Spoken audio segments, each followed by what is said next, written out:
Okay, I'm going to start the meeting, folks.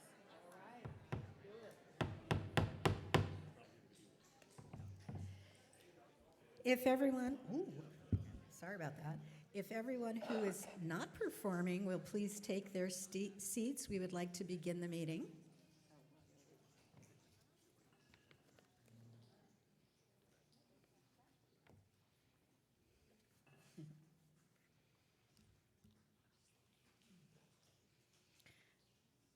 Okay, the board was in a closed session prior to the meeting, and we do not have anything to report out. Welcome, everybody. We appreciate your being here. If you would, please rise and join me in the flag salute. I pledge allegiance to the flag of the United States of America and to the republic for which it stands, one nation, under God, indivisible, with liberty and justice for all. Thank you. Okay, we will begin our meeting with student reports. So as you can tell, we have a treat tonight. We are going to see our folkloric dancers from Rosedale, and Rosedale Principal Joanne Betancourt is going to introduce them. Good evening. So tonight we have a couple of our groups from our Baile Folklorico. We have about 120 students who participate in Baile Folklorico Monday through Thursday. They walk across the street to the dance studio and practice over there with the instructor Maria Trinda, who is our consultant. We have kinder through fifth grade students. Tonight we just brought a couple of the groups that are a little more advanced because they know the dances really, really well, so you're in for a treat. Maria's going to tell you a little bit about the dances that you're going to see tonight. Hi, everybody. So wonderful to be back. It's such a treat for us to be able to share culture and art.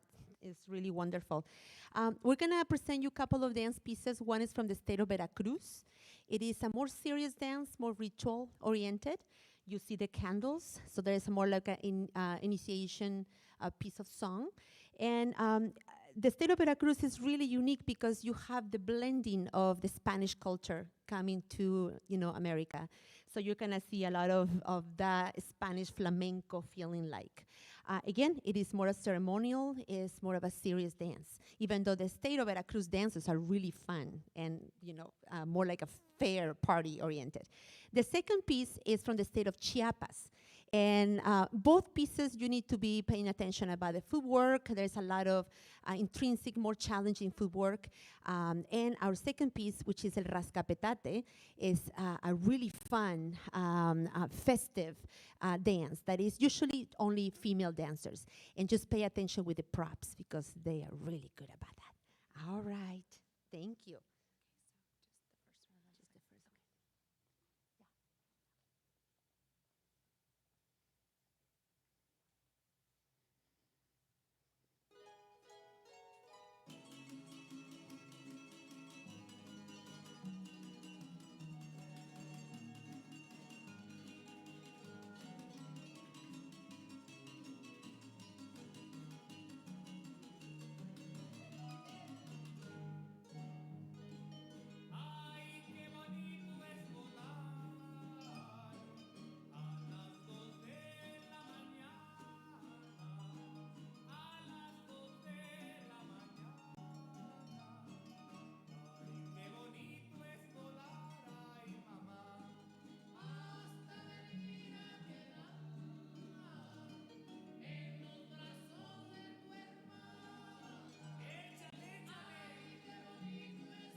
¿Listas?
Thank you so much.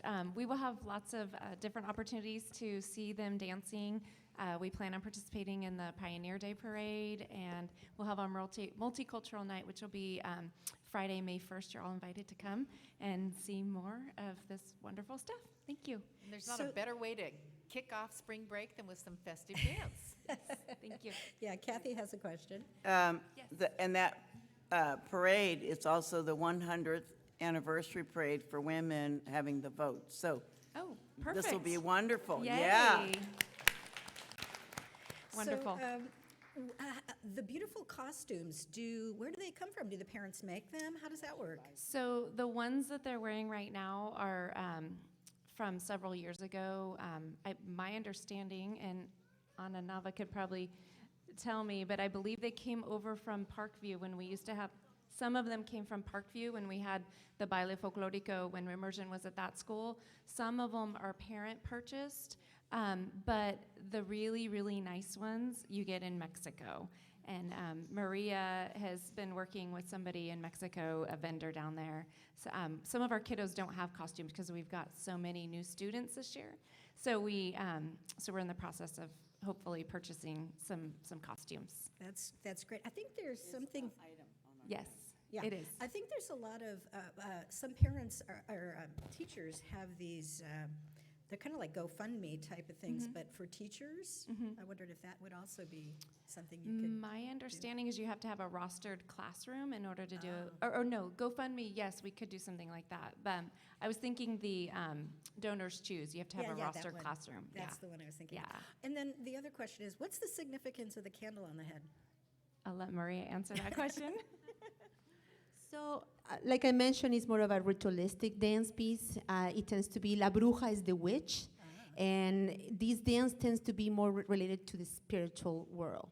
So, when I mentioned the initiation, it meant that. So, the light to the next life, and or the guidance through this new world. So, it is related to more of that spiritual connection, and it is like like you noticed, very serious, very peaceful kind of environment. Yes, yes. That was all beautiful. Thank you so much for Thank bringing you so much for all the having us students over. and the parents too for I bringing was the just students. gonna say, I want to thank my parents because really the magic between, Rosedale being able to host these, me being able to share what I know, but the parents, it's just wonderful. So, yes, thank you. Thank you. Thank you. Muchas gracias. And I'm going to ask Joanne to go ahead and stay at the mic, and she has another presentation that she would like to share. Can I grab my stuff real quick? Sure.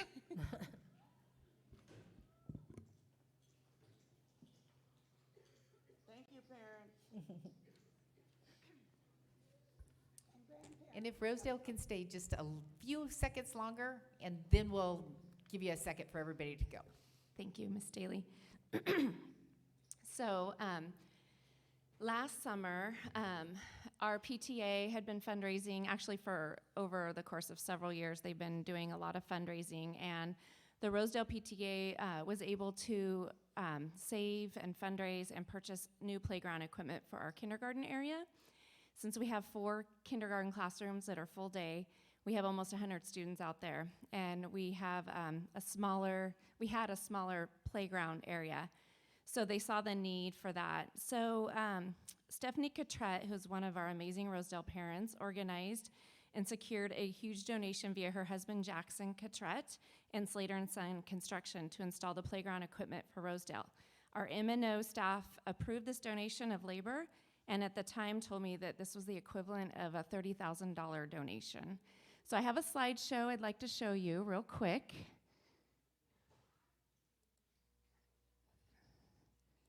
I want to show you the before and after. So here's what the playground looked like before. And here's when they first started. They put the fencing up and the bobcats out there. It's exciting. The kindergarten students are up at the fence. So excited to see what's going to happen. And there's some of the pieces. And it went up really quickly. I think they started on I want to say a Thursday or Friday, and I came back on a Saturday, and it was pretty much done just in a few days. So lots of progress, and here's what it looks like now. You can see the old equipment kind of in the background. So we left the old structures. We added some swings. We added the dome. And here's the kiddos in front of their structure.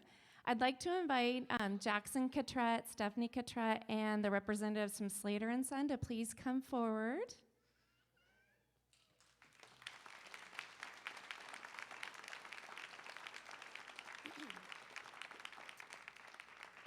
And we have a signed, autographed picture for you guys to put in your office. And we'd like to present the Superintendent's Award to Slater & Son tonight.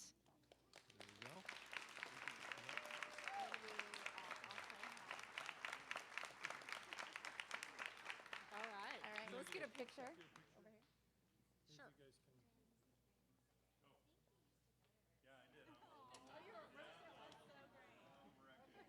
Sure.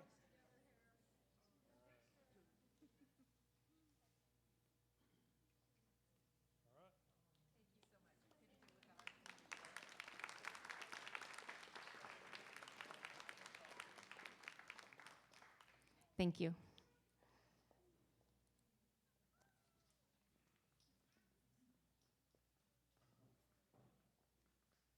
now, if our Rosedale families, I know you don't want a late night, so if you want to sneak out, by all means do so. We just wanted you to be here to see your playground and be able to share your thanks and appreciation for those that donated to our school. And we can't do it without our community support, so again, thank you. Thank you.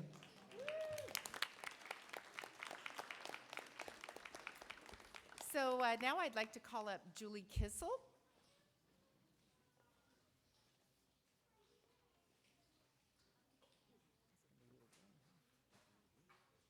Good evening, everybody. Gosh, I'm nervous. My heart is racing.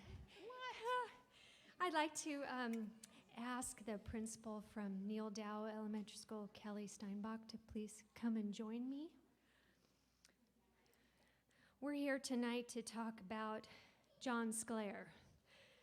He's been an employee at Chico Unified for over 21 years now, and he started out as a network analyst in 1998, and in 2015 he was promoted to information systems analyst for our IT department.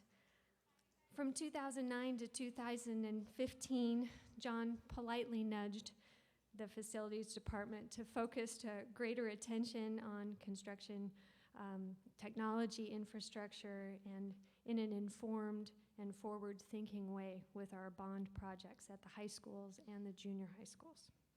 He played a huge role in procuring the cabling and infrastructure projects that increased the bandwidth of each of our campuses and allowed the district to provide access to technology for all of our students and staff. I think you guys remember when the state mandated the SBAC testing on computers. John and the rest of the IT staff, but John in particular, played a huge role in the rollout of all of that and made that possible to happen in a very short amount of time. He also has headed up our security camera projects across the district, which I think we can all agree have been very successful in protecting our students and our staff and our property. John always has the future of our students as his highest priority. Their needs are always his highest priority. Many times during that period, he offered to join our department, half joking and half serious, where he thought he could provide leadership in the right direction. And in 2016, upon the passage of Measure K, we were fortunate to take John up on his offer, and he jumped right in. He has added valuable expertise to our team in a huge way, while continuing to utilize his experience, and in collaboration with the IT department, he's helped us to bring access control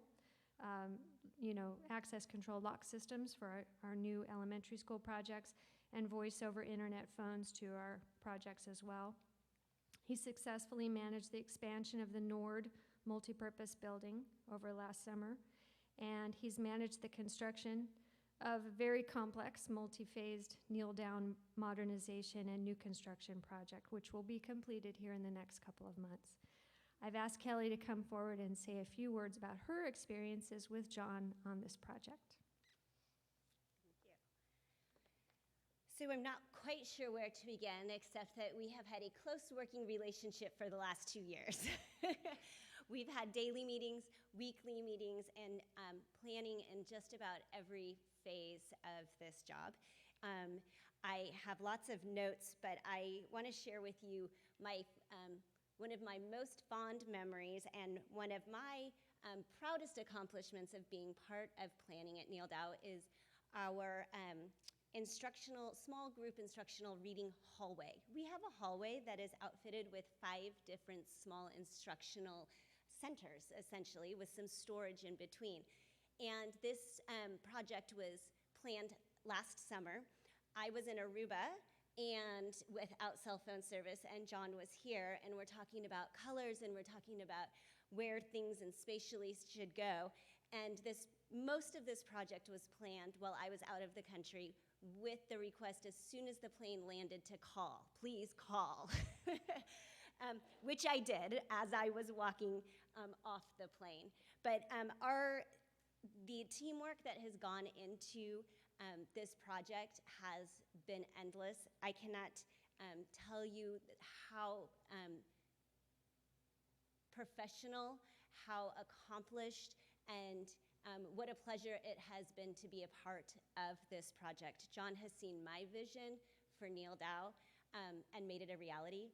We are so excited to have the last phase completed in May. The furniture is being delivered. The library is having all the books being brought back to it, and we are planning what's going to be going on the walls.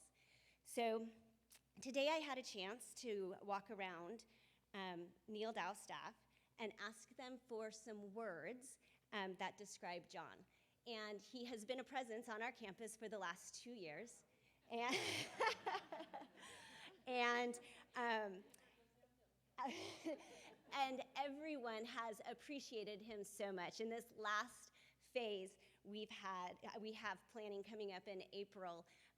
We were going through schedules, and I just said, I'm not doing this when you're not available. So you tell me your schedule, and we're planning around it. So he's just that efficient. But some of the words were accommodating, flexible, hardworking, efficient, tall, dedicated, amazing, friendly, problem solver, solution seeker, approachable in a good way, always there, very patient, organized, awesome, happy, and personable.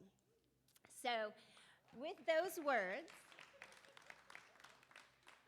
we made a little word art dragon for you, and so it's all the description words and mostly our appreciation that goes into it. So, for you.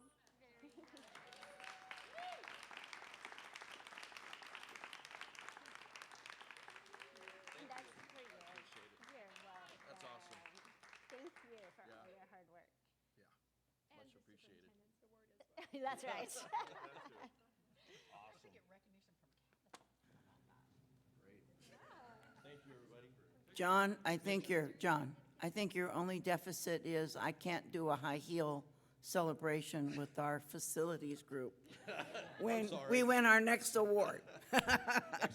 All right, can you hop in there, Kelly? You bet. Maybe.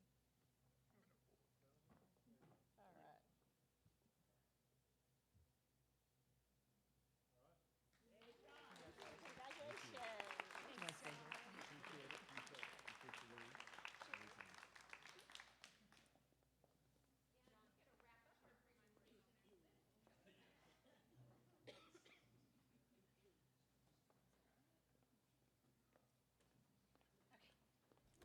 And Kelly's back. And Kelly's back. That's right. This one is a little bit different. So,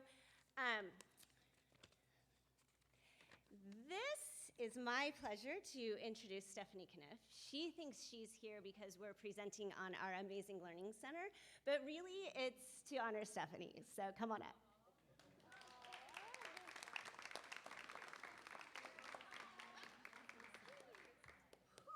The pressure was on.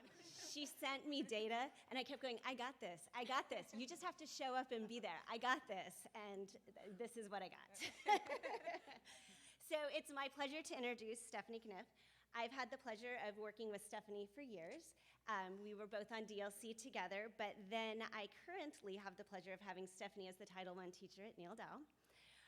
I remember Stephanie walking in pregnant to DLC meetings when she was at LCC, so she's been with Chico Unified for a while. And then last year is when I had the opportunity to add Stephanie to Neil Dow staff. The stars had to align to make this happen, and I was grateful that they did align. And Stephanie was tasked with getting our Learning Center up and running at Neil Dow in the middle of the school year, right after the campfire had happened. Now, I'm sharing a little bit of personal information, so I hope you don't mind. I'm an open book. Okay, Stephanie is a resident of Paradise, and at this time, her life had totally turned upside down. So she was welcomed to Neil Dow, had lots of stuff happening with her, and put together an amazing learning center all at the same time. So she is a superstar beyond words. She implemented the Learning Center using all standardized programs in first through fifth grade, and each afternoon, 2 to 4 small instructional groups funnel through the Learning Center, receiving small group ELA instruction. Her data tracking for each student is amazing and shows growth being made at each level. Through the assessment, teach, and assess process, we have seen huge growth in our ELA and reading assessment scores. So, not only did Stephanie step into the Learning Center, she also took on organizing RTI groups at each grade level. Daily, she teaches a small group that focuses on a specific standard. She attended on her own an Orton Gillingham training last summer and brought the techniques that she learned not only to our school, but also to Chico Unified as a professional development choice. She's a DLC member, does every presentation under the sun, is a tech guru, and is always professional. I am beyond grateful to have Stephanie at Neil Dow, and even more grateful that I get to work with her on a daily basis. Stephanie, you are amazing, and for those of you who know and have worked with her that are here in this room, I'm assuming, I know, would all agree that Neil Dow is beyond fortunate to have you. So, Thank you.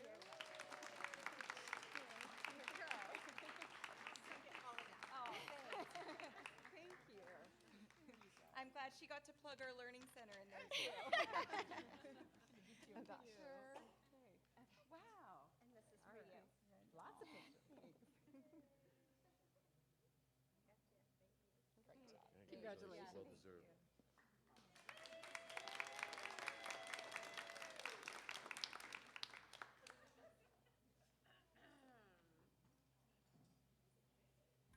And then before I close out the superintendent's report, I just want to do a brief update on what Chico Unified is doing in regards to the coronavirus.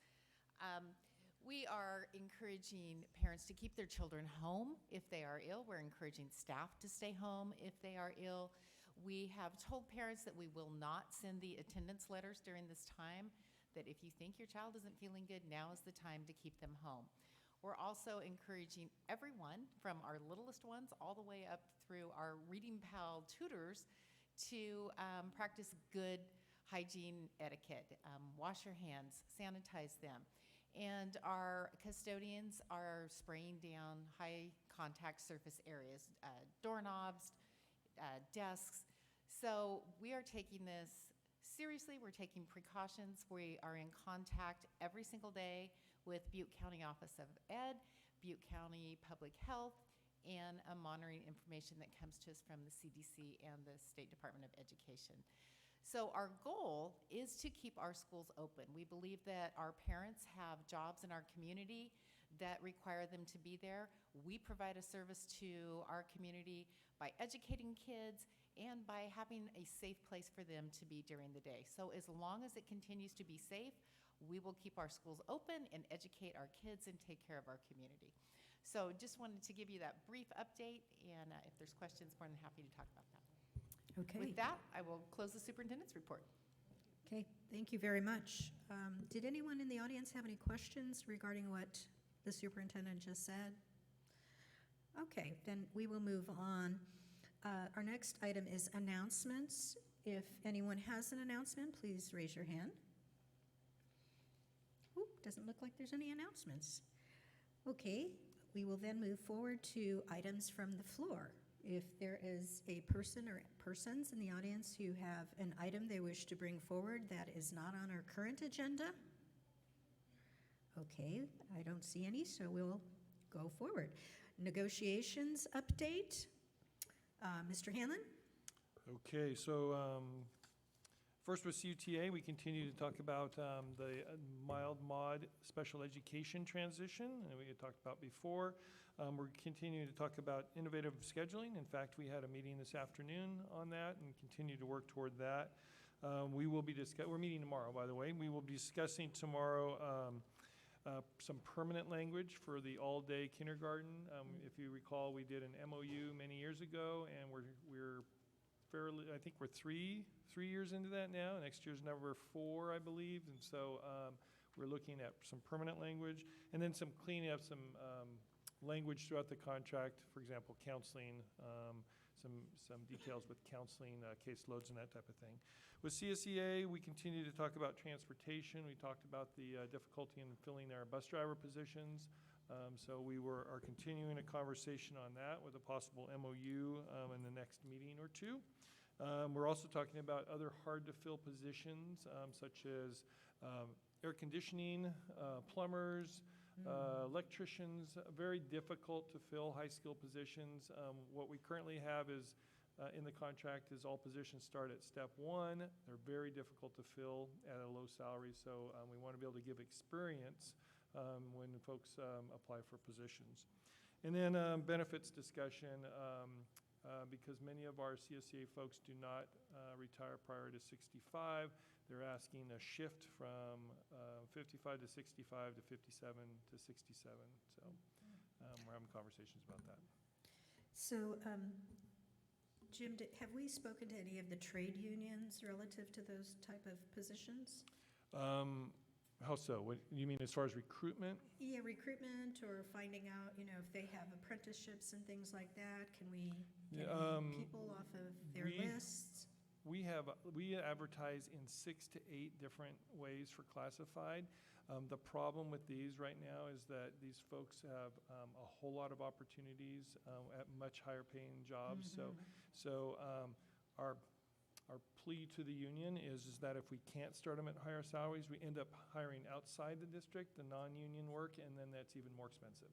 So I think it's a common shared problem that we're having. They don't have a member, and we're paying more, and it's a problem for both of us.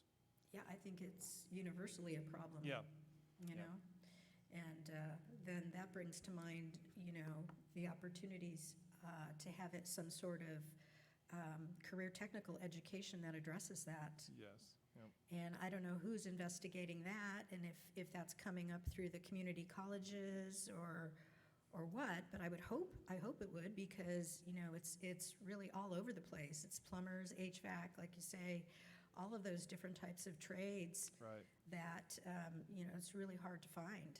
Right. So anyhow, okay, well, thank you for that information. Kevin, do you have anything to add? Okay, so we will move forward then with our consent calendar. And my understanding is that we are going to be pulling 2 items from our consent calendar.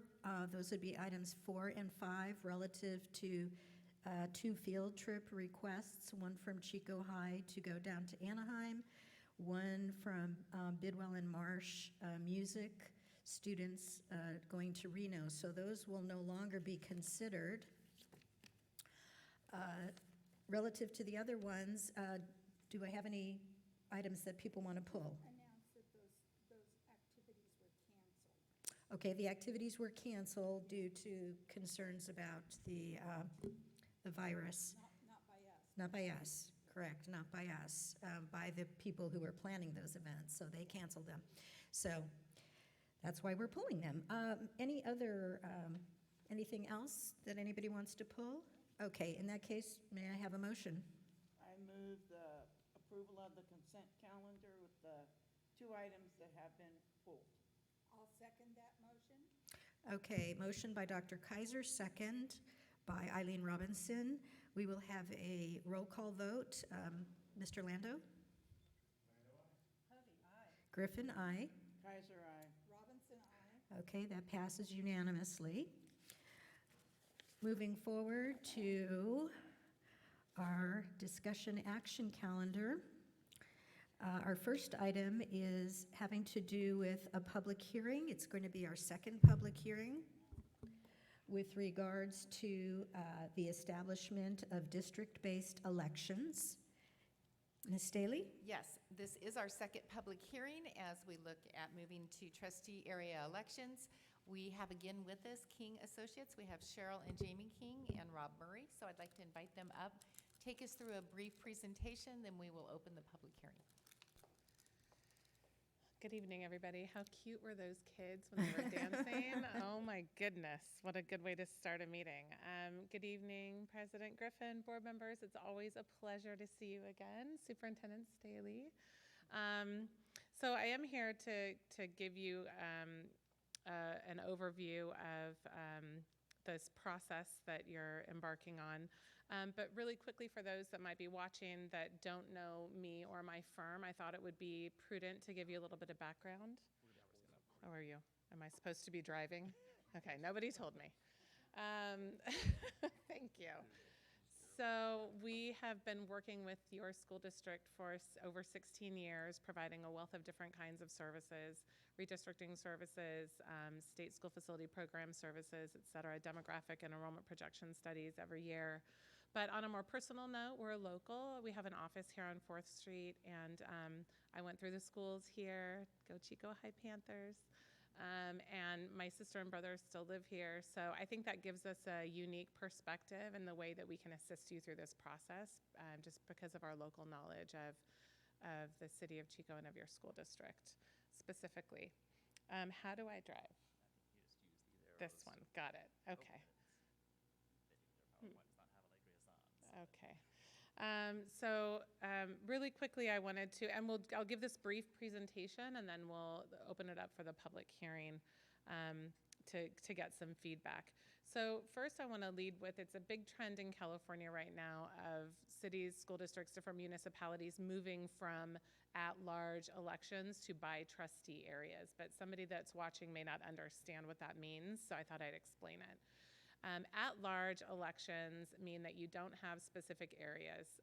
Trustees can live anywhere within the district, and they are voted on at-large by the greater community. By trustee areas mean that the trustee lives in that geographic area of the district, and the elections, the trustees from that area are voted on by the people that are living in that trustee area. So just a quick point of clarification of the difference of the two voting systems. The California Voting Rights Act took effect in January of 2003, and ultimately it prohibits at-large elections that can kind of dilute minority population's voice in the election, inhibiting them from electing a candidate of their choosing. You announced your intention to transition to by-trustee areas on February 19th of 2020. And the new trustee areas would go into effect 120 days after a formal approval by you.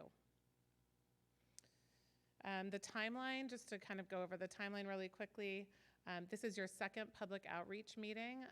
You declared again on February 19th. You had an outreach meeting that I unfortunately couldn't attend last week on the 4th. Tonight is your second public outreach meeting. There'll be on April 1st, the publication of the draft trustee area maps. It's critically important that you and your community know we have not even begun work on these maps. The process cannot begin until we get community feedback about what is important, what kind of criteria are we going to use to develop these, right?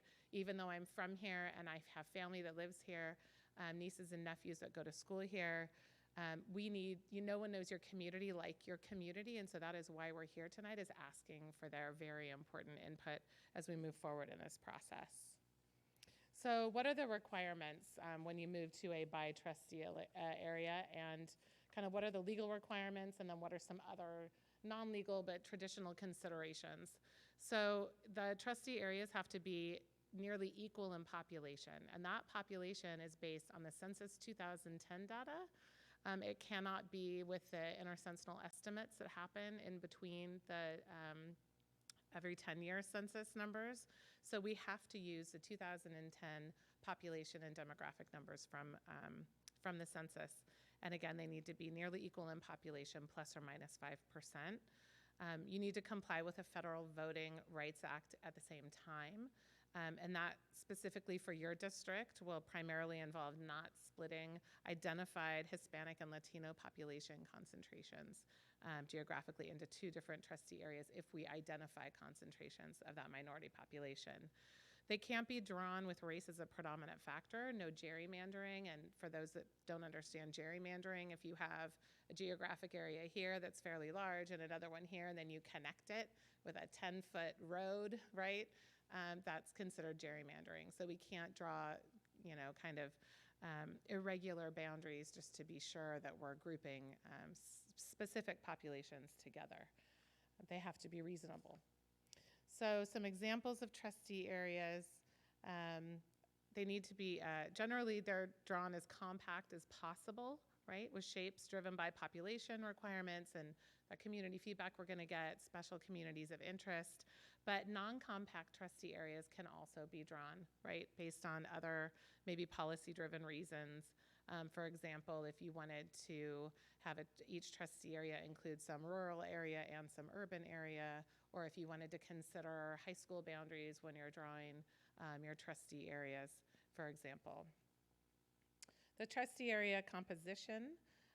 United States Census block groups are the smallest geographic unit by which the census gathers the population data, and that is what will be required to use. You have handouts tonight with your Chico Unified School District block group boundaries, so you can see where those are. Communities of interest to consider are your Chico neighborhoods. I know what some of those are, having been from here, but Chico's grown, right, since I left. And so we really need your community and your help to kind of accurately help us define those neighborhoods tonight, the perception of what those neighborhoods are. The school boundaries, we already know what those are. The U.S. Census demographic concentrations, which is something that we'll be mapping based on that 2010 data, your Butte County voting precincts, and anything else to consider. Prominent boundaries to consider, obviously, are things like highways and major roads and rivers and creeks. So really quickly, just diving into the initial demographics, that is kind of the first stepping stone prior to gathering the community data and really beginning to build some options for trustee areas, is to look at your community demographics. These are the demographics within the Chico Unified School District boundary. Your 2010 census total population was 107,182. So your trustee area population goal will be somewhere between 20,365 people and 22,508 people. The 2010 census voting age population has been provided as well, as long as the American Community Survey data. And so, just mapping the demographics from the census, you can see some patterns start to emerge for your district, right? So you do have some areas, geographic areas in your district that are highly concentrated with Hispanic and Latino populations. And so this will be part of what informs, and guides us moving forward when we're developing these trustee areas. Any questions? Yes, Ms. Kaiser. Since I travel the road between where I live and then past all the new campus housing to our schools, and I know we can't do anything about this right now, but the university has dramatically increased its percentage of ethnicity among its students, and these housing units are literally just filling Neal. And that also happens to be Caltrans Road. So it's a federal highway, so in effect, the city doesn't have any statement about what happens, nor does the county.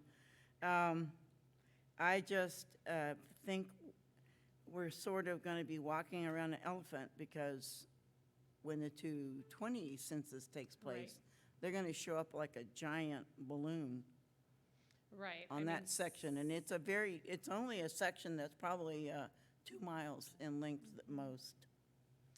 Yeah, and I think that if I could, sorry, go ahead, President Griffin. Well, I was just wondering if we're going to actually discuss some of the areas. Is there any way we can? I know, I saw that, right? If there's any way, should we open the public meeting if we're going to start discussing things?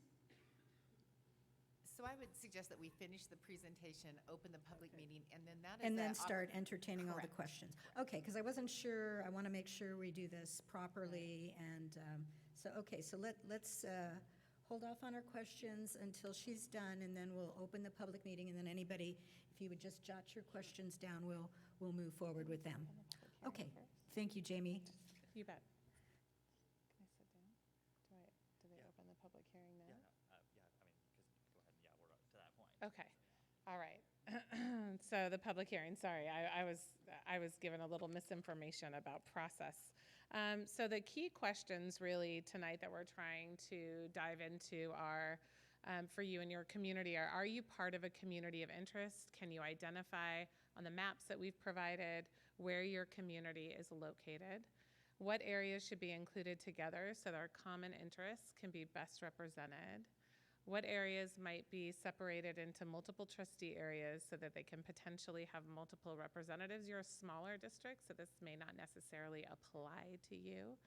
And what other criteria should be considered?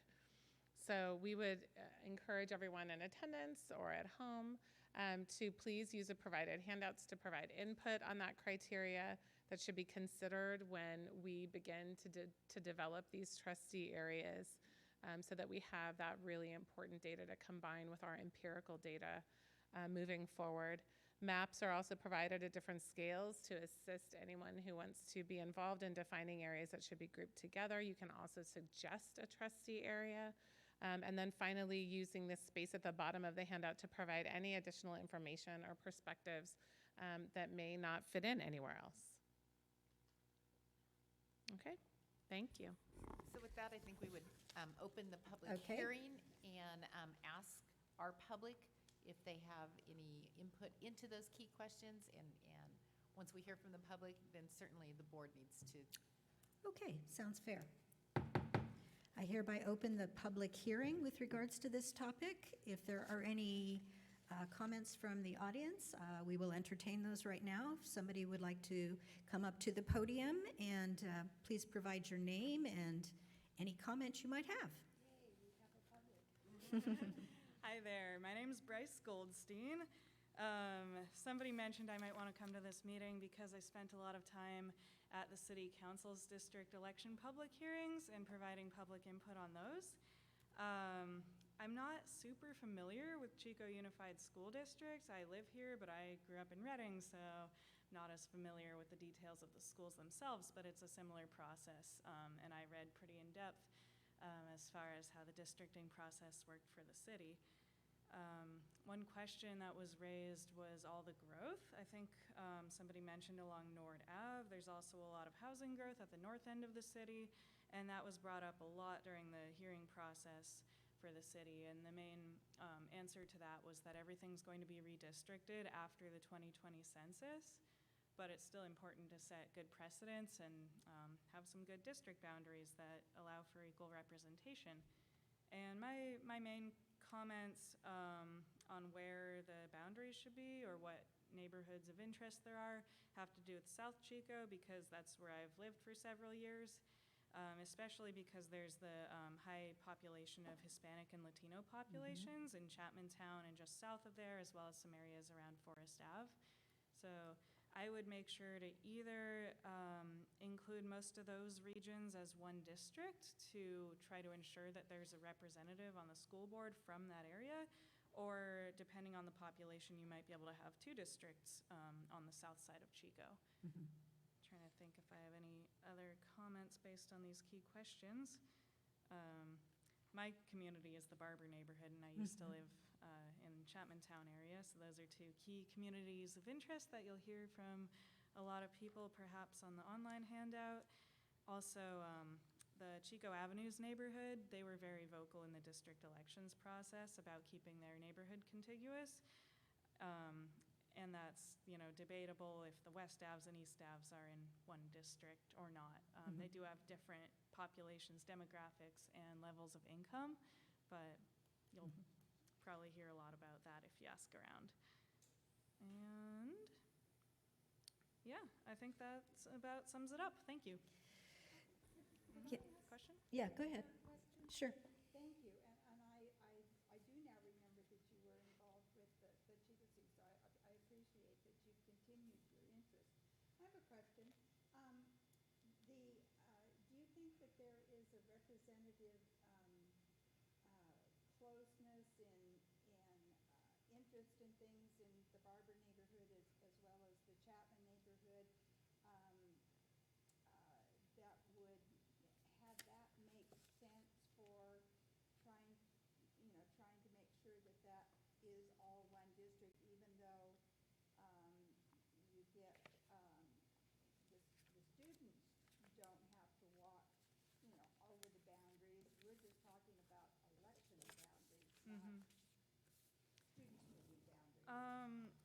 Yeah, I think, are you asking kind of like, are there similarities that? Yes. Okay. And I, you know, I lived in the Chapman neighborhood for Yeah. years and years too, but it's been a long time ago. Mhm. And do you feel, because you're in Barber now, that Barber and Chapman, and out toward, down Park Avenue and toward that area would include something that would make sense? My feeling is that Barber and Chapman Town are fairly similar neighborhoods, and it would make sense to put them in the same district. But also, if there's a way where it would make sense more to have Barber grouped in with south of campus and the Avenues neighborhoods or something like that, while Chapman Town is placed with the other neighborhoods that you'll show have the higher concentrations of minorities across 99, that could be another way to do it.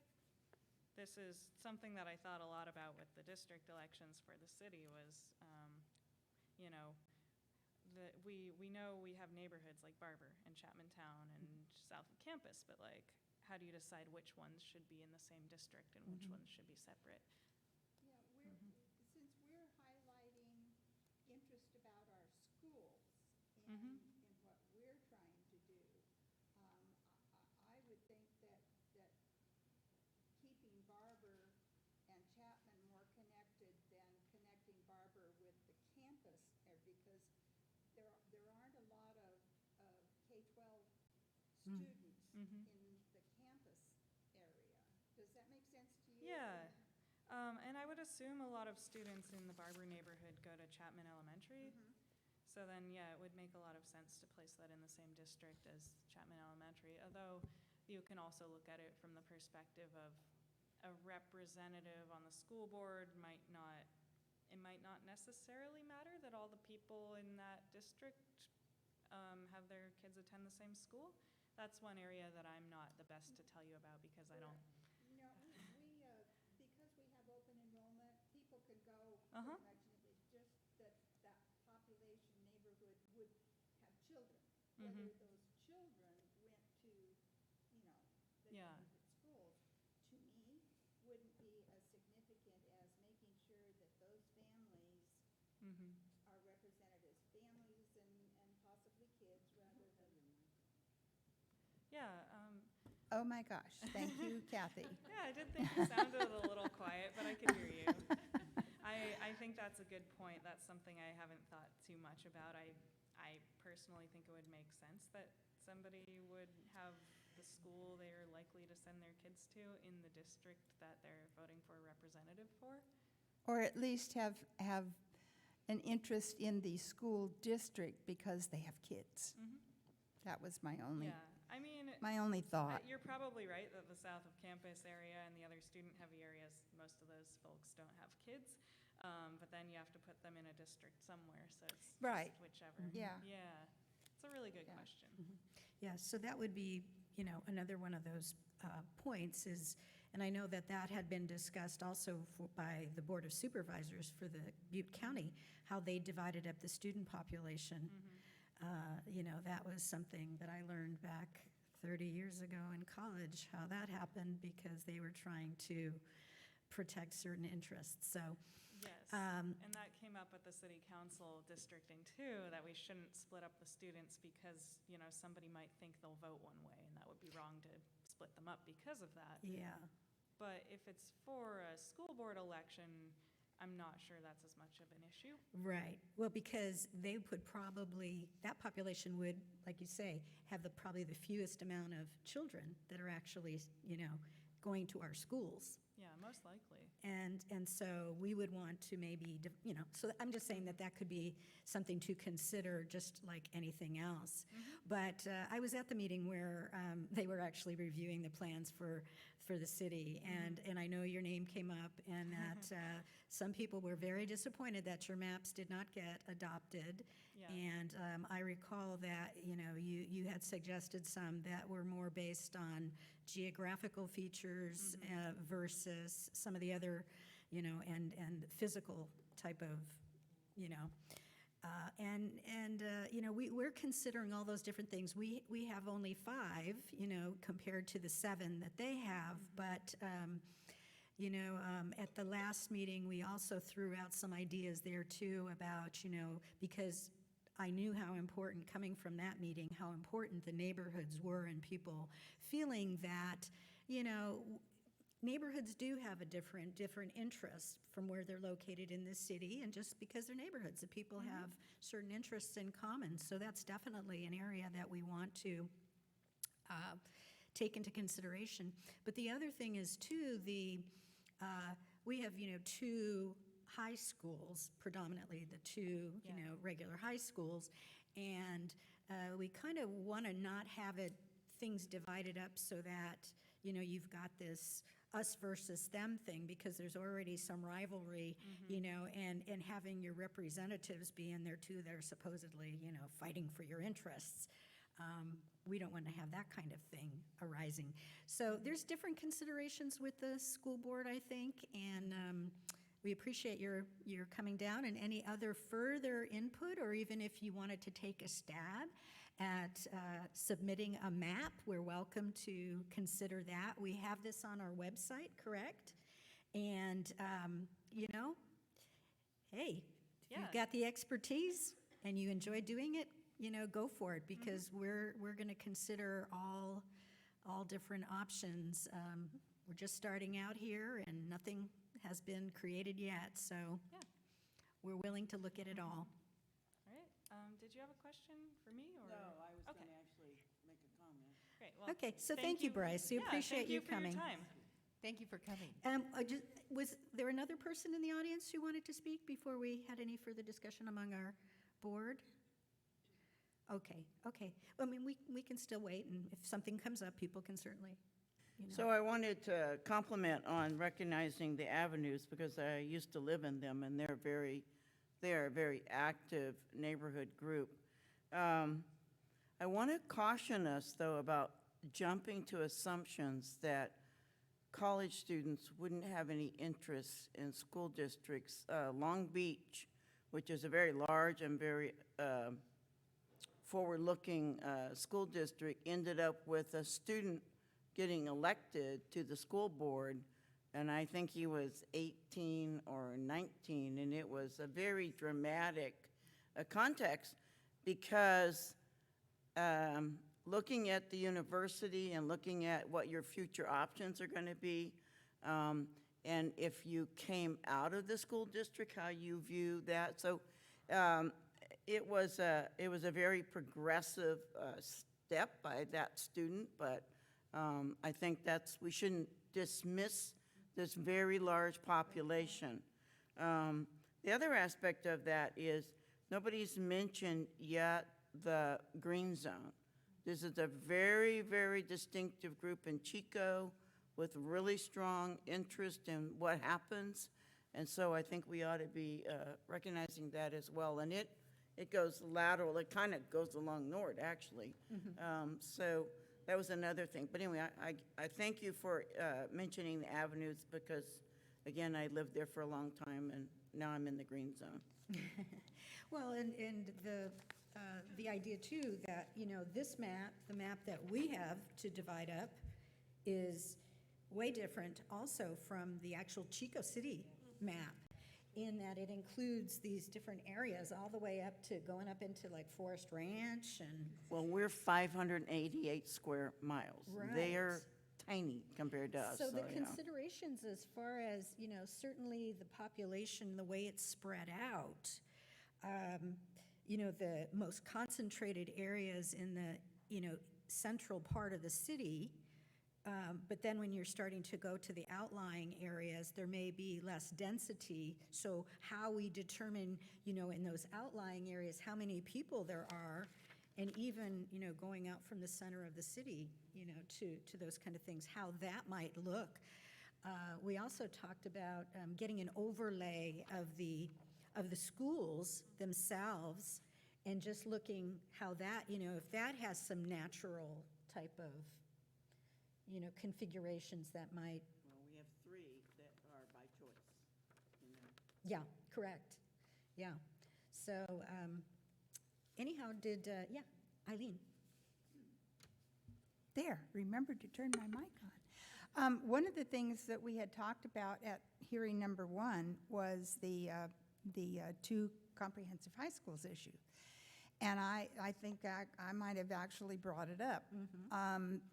Now that I've had a chance to think about it and look at how the population concentrations are laid out, I don't think there's any way at all to do something that doesn't require splitting representation Chico High PV, just because that's how it works. And I don't necessarily now feel, in thinking about it, that there's a problem with a board member being specifically representative of one high school versus the other. The parents and/or students would know that representative has their ear. And there are unique needs of both school populations that might be better represented by single trustees. So what I'm trying to get at is I'm withdrawing my push to have it one person, both schools, because I don't think it'd work population-wise, and I actually don't think it's the best way to get effective representation for the high schools. Okay, any other comments? Tom? Yeah, I sincerely hope that the demographers in the crowd take that as a challenge.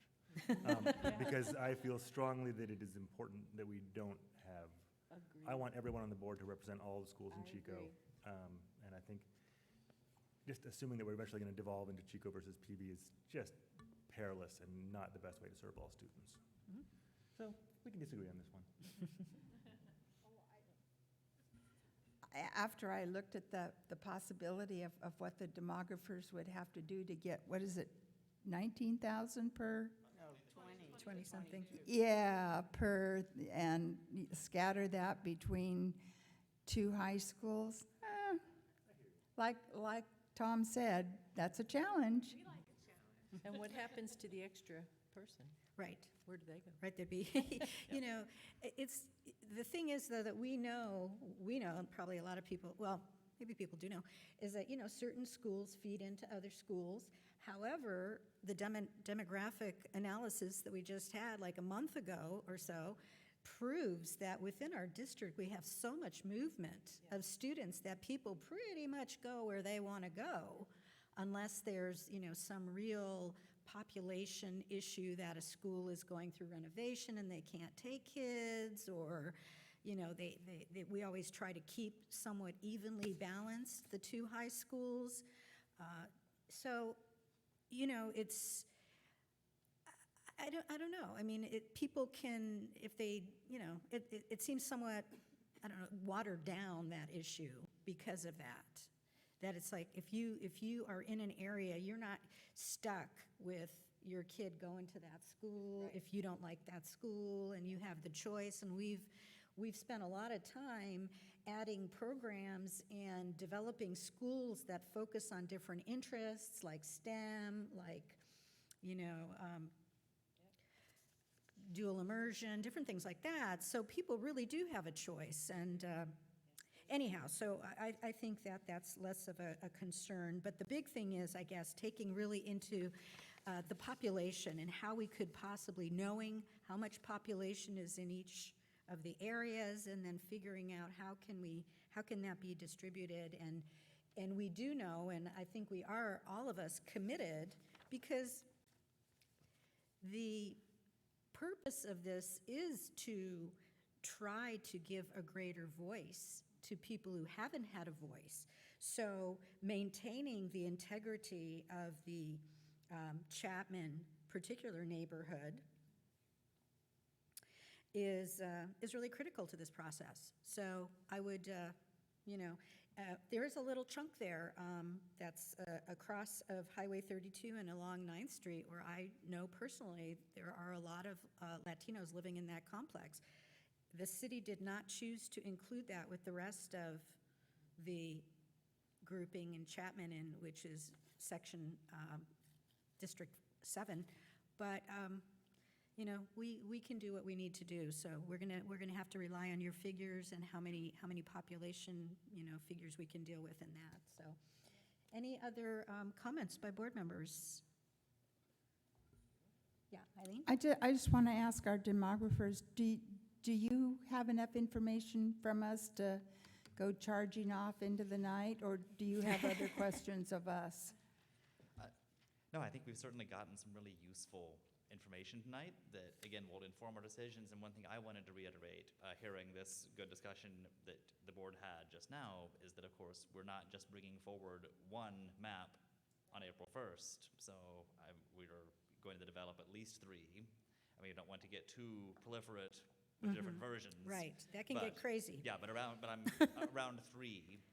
is a good place where you can see the effects of, so maybe we have a map that balances the high school question so that we can see this is the best we can do, making the populations fit to meet each trustee having a piece of both high school boundaries. And then here's a map that has a couple of representatives fully in each high school boundary, and then you can debate the merits of those maps. And then there's a third map that isn't as concerned with that issue at all and is instead looking at one of the other criteria that we have identified. And this is all just potentially, again, we're just going off of what's been most recently discussed.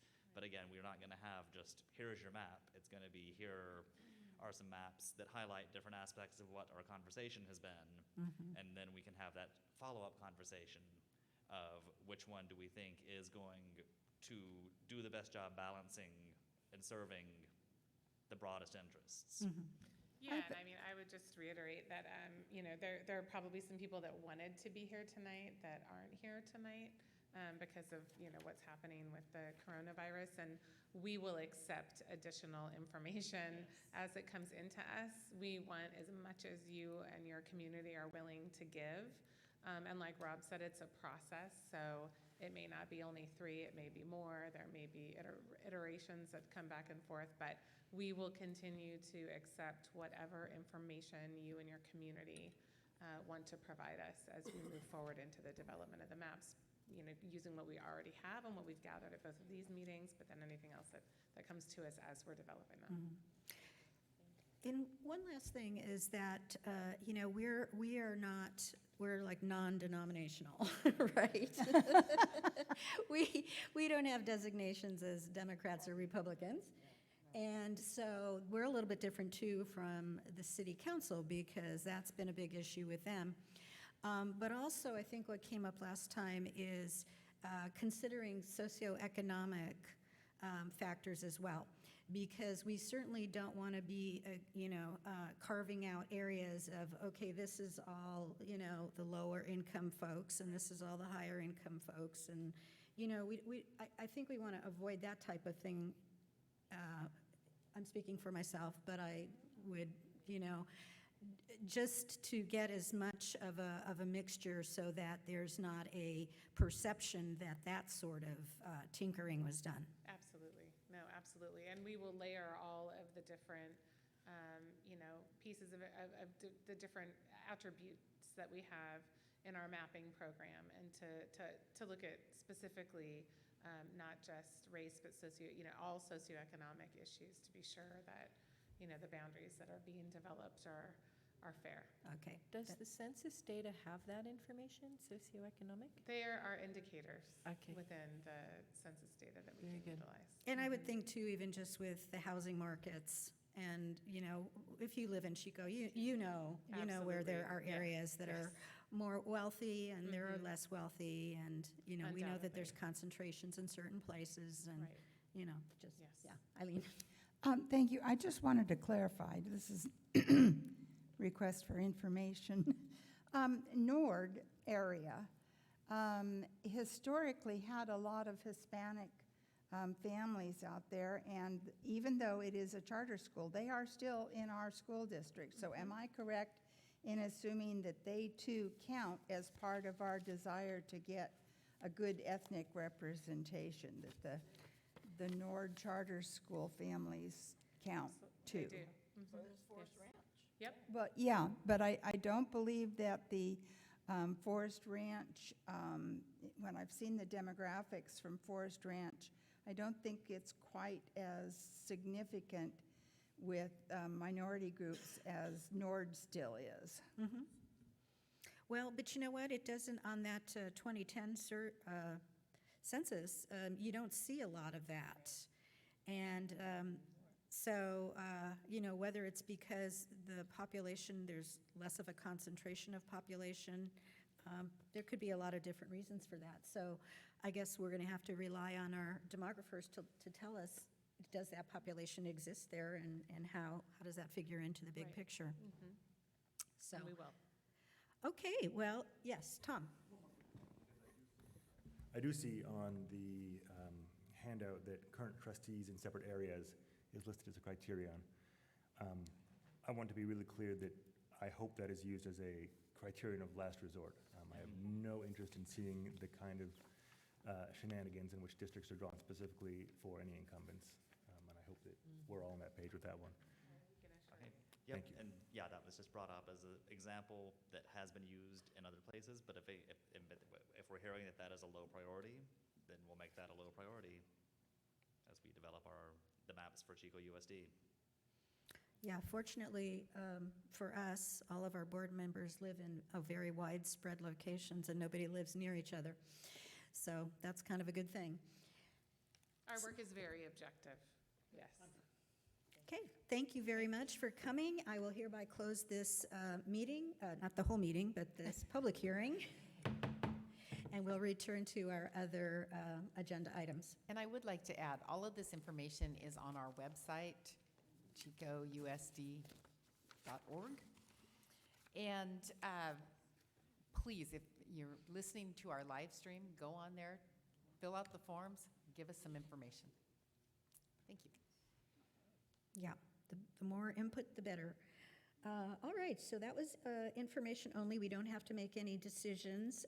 Our next one is also going to be information only. It's the first reading of our revised board policy relative to assemblies and special events. Since it's only one item, and I just wondered, have all the board members read this? Can we tackle this right now? Okay, because, usually we delay these if there's a bunch of them. Oh, we can't vote on it anyhow, can we? It'll still have to come back. Correct. Oh, okay. And this is one that we are modifying based on the input from community members that came to us and wanted to have the ability to have events at schools and celebrate different aspects of our community that provide services to students. So we've adapted this so that we do have the ability to do that outside of school hours. It would not be during school hours, but outside of school hours. So I'd like to give this a couple meetings so that the community can see it as well. Okay, so this is the first reading. If people have not read it, if you would please read it. Since it's only one item, I don't feel like we have to discuss it ahead of time, and we could discuss it at the next meeting when a vote will actually be taken. Okay, sounds good. Let's go on to the next one, which is our business services, and that would be Charter Schools Measure K project requests. Julie. Is that Ms. Kissel? Come on down, Ms. Kissel.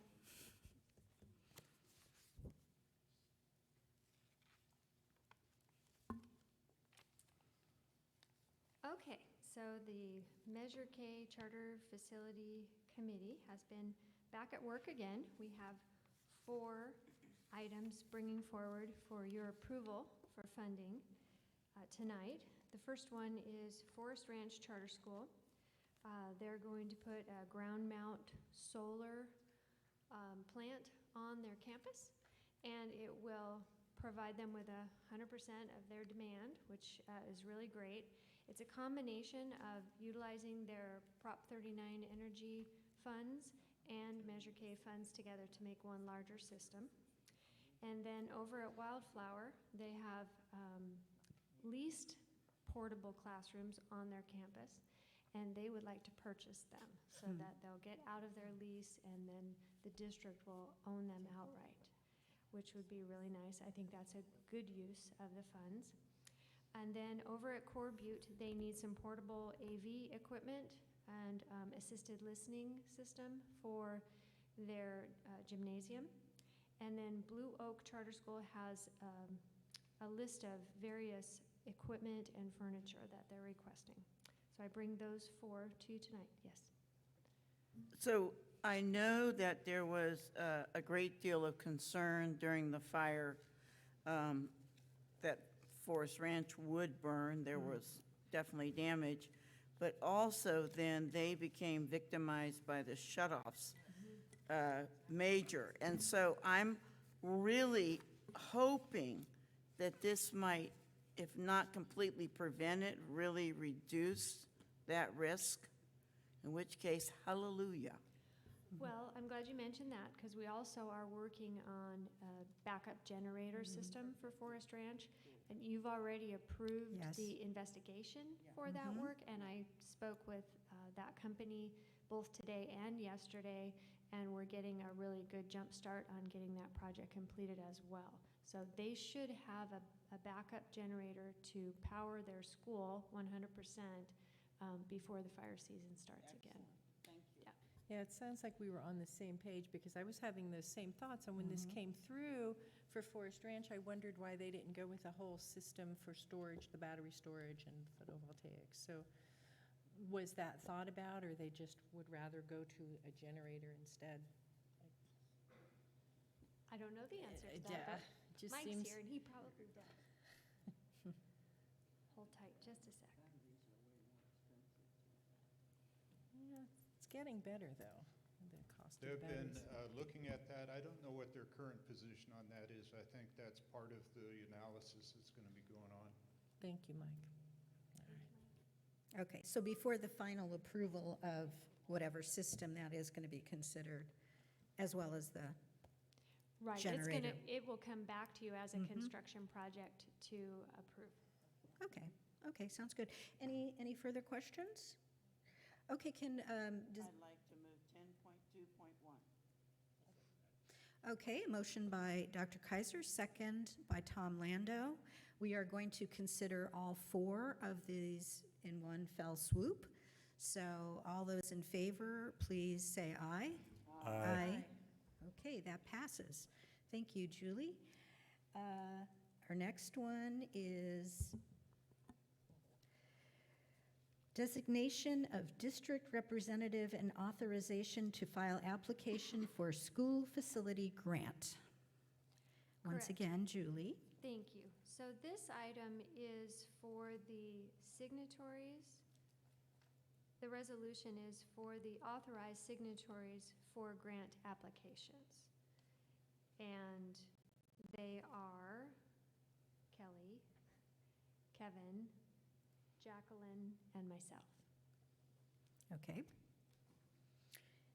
And so this is basically kind of like a technicality, right, to, It is, and we've done this every couple of years, for many years. OPSC requires kind of like a bank, where they have a copy of a signature card. They have the same thing at OPSC for our district. Okay, I'd like to move 10.2.2. okay, but motion by Dr. Kaiser, second by Linda Hovey. Are there any further discussion or questions on this and from the audience? Then we'll take a vote. All those in favor, please say aye. Aye. It passes unanimously. The next item has to do with another certification, 5 certifications required to submit modernization and new construction funding application. Yes, some of you may remember a document like this coming to the board in the past when the state bonds were exhausted of funds. And that has happened again with Prop 51. The bond funds have now been exhausted. So we still have projects that we're submitting applications for funding to the state. And this document with these 5 certifications simply acknowledges that we all understand that there may not be funding. So simply because we apply doesn't mean we're going to get money for those projects in the future unless another bond is passed. Do the projects stay in a queue in some They kind do, of order? they do get in line. Okay. yes, but the line It's would, long and well, distinguished. it's very long, and if Prop 13 had passed, it would be a different sort of line, because the criteria for the grants would have been different. Right now, the system is, you have your ducks in a row, you have everything you need, and you get in line, then you're funded, and then the next school is funded, and the next school is funded, but that may change moving forward. Good, thank you. You have ducks, but no water. Right.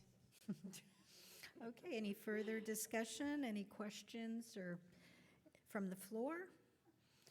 All righty, so, I move 10.2.3. okay, motion by Dr. Kaiser, second by Linda Hovey.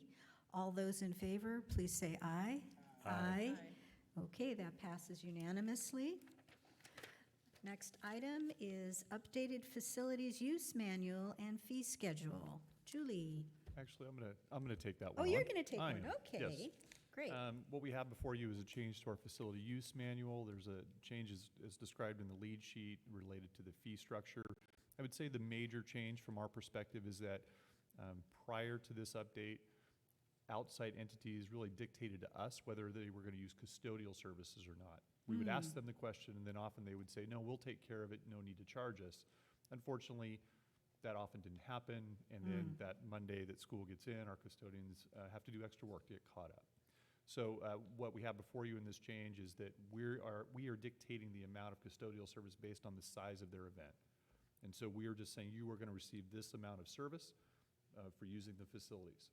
So we think that's a more equitable way to do it. We think it's also a way that we ensure that our facilities are really in good functioning order for really their core use, which is educating kids. So there are other changes here that I think will make our invoicing more seamless. And I think we're also going to be able to collect some higher fees related to this to cover our costs. The idea here isn't that we're making money, but we are effectively covering the costs of the public using our facilities. Thank you, Kevin. Okay, any other questions for Kevin? Okay, we have a motion then. I move 10.2.4. I'll second the motion. Okay, motion by Dr. Kaiser, second by Eileen Robinson, and if there's no further discussion, we'll take a vote. All those in favor? Aye. Okay, that one passes unanimously as well. Next up is an item that has to do with, and this is for Jacqueline, temporary borrowing between funds. Stimulating. It is, stimulating topic there. All right, it's that time of year again. So our cash is at the county treasury. There's government code that requires that all funds are cash positive starting in April through June 30th. So we have two funds that do go negative throughout the year. Our cafeteria fund, which is based on reimbursement. So it almost always goes negative. We have to submit for a claim, then we have to get payment. The other fund is our child development fund, so it's based on attendance. So they do give us a lump sum at the beginning of the year, but as attendance ebbs and flows, then sometimes you have more expenditures based on payroll versus revenue coming in. So I'm asking for approval this evening of a resolution to be able to temporarily borrow money from our general fund to cover the cash negative piece of those two funds, and any interest that is earned would be paid back to the general fund. Okay.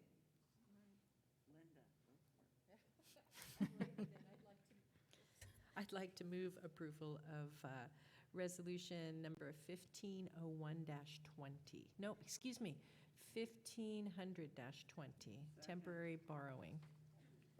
Okay, and so that was a motion by Linda Hovey, a second by Dr. Kaiser. Any further discussion? Let's take a vote. All those in favor, please say aye. Aye. Okay, fully approved by all. Next one has to do with establishment of a student activity special fund. Yeah, so it's getting even better. We're talking about GASB, right? So GASB, which is the Governmental Accounting Standards Board, came out with Statement 84 that basically says that your student body funds need to be recorded on your financials. So currently they are not reported. So when we bring to you in October every year the unaudited actuals, it's all of our financials except our ASB accounts. Those are audited as part of our annual financial audit, but they are not recorded in information that we submit up to CDE. So with GASB 84, they are creating a special fund, so it will only be student activities. It will be a balance sheet, right, assets and liabilities, as well as all the revenue and expenditures related to those. So I'm already in the process of working with the vendor who our 5 schools use for their ASB software to be able to export that data at the end of the year. That will be included in our 1920 unaudited actuals. So it actually went into effect essentially last July for the closing of the books this year. What's unique about this, though, is we are creating a fund, but we're not actually creating a cash fund at County Treasury. So the cash will stay at the local banks that our ASBs use, as to not commingle any of those funds. So coming forth to you tonight so we can establish that fund, so I can continue working forth with getting the data out of our, ASB Works is our vendor for that, and that will be part of the unaudited actuals that we present to you in October. Sounds good. Any questions? Okay, how about a motion? I will, Go ahead. okay, I've got one. I'll move Resolution 150120. How about I second it? Okay, motion by Tom Lando, second by Linda Hovey. All those in favor, please say aye. Aye. Passes unanimously. All right, next one is going to be auditing services for the upcoming 3 fiscal years. So our current auditor, who we've had for the last 5 years, was impacted by the Camp Fire. She notified us in December, that she is relocating out of the area. So we had 1 more year on our current contract. Unfortunately, that's now void. So in good practice, we went out for proposal. We didn't have to. It's under the 95,000-ish threshold, but it's been 5 years since we went out. So we went out for proposal. Deadline was February 20th. I submitted, contacted 8 firms in total to see if we could get a proposal for their services, which would include auditing of this year's books and the 2 subsequent years. We did get back 4 firms who did provide proposals, and I actually had 1 firm contact me and say they are unable at this point to provide a proposal. So in reviewing the proposal in totality, not just the cost, but recommendations, the type of districts, the size of districts that they've historically audited, coming forth tonight with a recommendation to go with HMNS, which is a local firm here in Chico. Okay, that's great. Any questions? Okay, we always like to use local people. Yeah. They're great. And they were recommended by our auditor who is leaving the area, so I felt pretty confident in that. And I did speak with other Butte County chief business officials who use their services currently and are very happy with them. That's great to hear too, because sometimes people have low bids, but they may not have great reputations. Exactly. Yeah, good. So I move 10.2.7. I'll second the motion. Ooh, we got a tie here. I'm going with Eileen this time. So we have a motion by Dr. Kaiser. We have a second by Eileen Robinson. All those in favor, please say aye. Aye. Okay, that one passes unanimously. Next up is infrastructure support for Inspire School of the Arts. And Kevin is going to talk about this. Yes. So Inspire School of the Arts had applied for a Prop 51 loan and funding to move its campus from the Chico High campus out to the Canyon View property. They were approved, but the California Schools Finance Authority was doing an evaluation of their ability to pay back the loan because they're going to have to be responsible for half of that funding. Part of that was a request by the CSFA was made that we would confirm that the amount of dollars they had in the bonds, the Measure K bonds, were in fact available to the amount that they were told. But also part of our conversations regarding this move included conversations about the school district, Chico Unified, providing dollars towards some infrastructure out on that site that would benefit the school district in the future. And so at the time, the request from CSFA was that we would also designate that those dollars had been confirmed towards this project. However, you as a board had not taken action to do that. These were simply conversations. So at this point, we're bringing this to you for your approval to designate $1 million out of Fund 42, which is the former RDA dollars, to be used for joint benefit of Chico Unified School District and the city of Chico. We do want to be specific about the support that it would be used for infrastructure, and we would note that it would be for drainage, water drainage, curb gutter, and roadway possible improvements.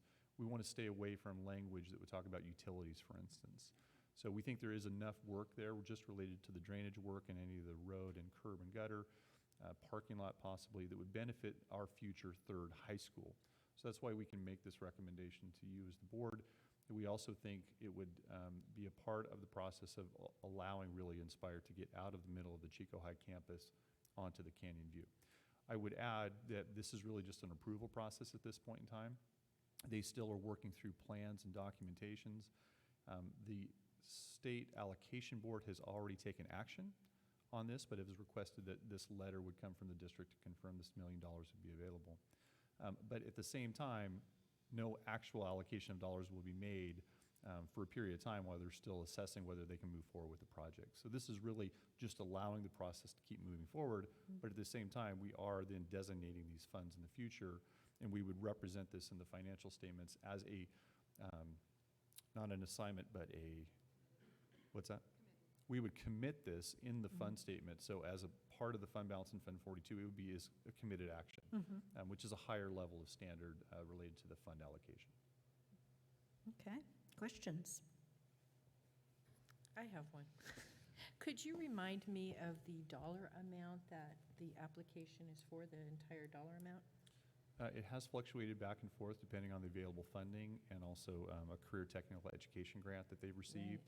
But the amount of the bond, or the amount of the funding related to Prop 51, I believe, is about $8.5 million. Okay. So the school would need to be able to fund, along with the CTE component, about $5.5 million. Okay. So between their bond funds and this $1 million and then their loaning, it would allow them to keep moving forward. And CSFA felt that they were able to afford that in their operation budget. And we agree with that? We do. We acknowledge that you know, it would be tight and there would be some challenges to that. But again, we're looking 3, 4, 5 years out to actually getting this done. But at this point in time, they do appear to be relatively balanced, and they do have a fund balance that would meet all the reserve requirements. Got it. And then one last question regarding Fund 42. Are we out of Measure A dollars? Like, is that gone, or can that be used? Measure A is gone. Is gone. Yes, I thought it was. Correct. We Okay. really only have Measure E, Correct. some amount of Measure E dollars, Measure K dollars for the bonds. Correct. Okay, thank you. I just wanted to say, I think that using this money to do benefits that have to happen if we're going to do anything with that property is the key factor for me. I mean, it's our $1 million if it ends up getting spent, but it's also our land, so I'm for it. With that, I'll move 10.2.8. I'll second it. Okay, we have a motion by Dr. Kaiser, a second by Eileen Robinson. Are there any comments from the audience or further questions or comments from the board? If not, all those in favor, please say aye. Aye. Aye. Okay, that passes. Great.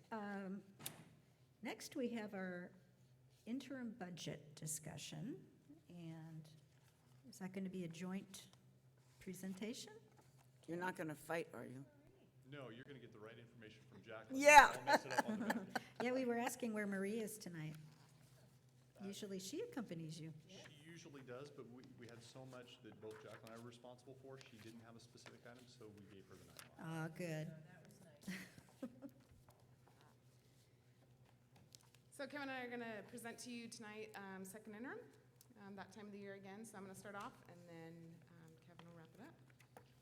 So kind of an overview, reminder, budgets change. Things happen, we have to make adjustments. So this is going to be different than what we saw at first interim.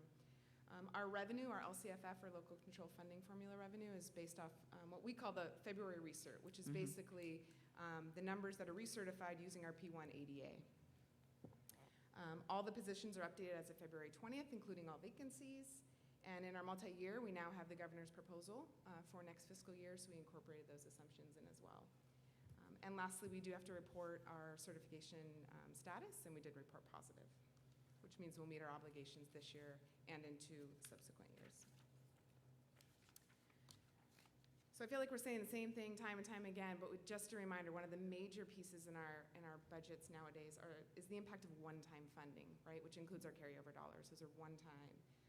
So historically and going forward, we'll provide our official SACS multi-year projection, but then we also provide a multi-year projection with all the one-time money taken out to see what operationally we're surplusing or deficiting. We'll talk about enrollment and ADA projections, and there was a small change that went into effect related to our pass-through ADA for our county community school, which is called LEAD at the Boys and Girls Club. So historically, that used to be a charter school. What was it? It was step-up charter school, and now it's kind of right. converted into LEAD County Community School. So that ADA would, and the money associated would go straight to the charter school, right? Very much like our own charter schools, even though their district of residence is Chico Unified. But the county community school, the ADA actually runs through our books, but then we just pass it through. Why? So it really is just a pass-through. Why not view county office?